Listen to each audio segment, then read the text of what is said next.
আমরা এই বাজারে বসুরহাট বাজারে সন্ত্রাসী গণসংযোগ করেছি।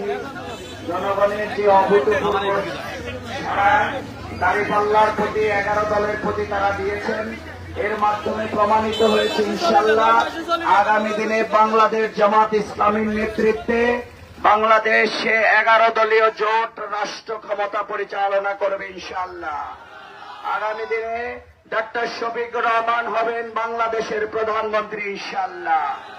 এই জন্যে তার আইডি হ্যাক করে নারী বিদ্বেষী বক্তব্য যারা দিয়েছেন, দাঁড়িপাল্লার পক্ষে নারীদের যে গণজোয়ার, এই আইডি হ্যাক করার রাজনীতি করে, নোংরা রাজনীতি করে নারীদের দাঁড়িপাল্লার সমর্থন রোখা যাবে না। আমরা এই লক্ষ্মীপুরে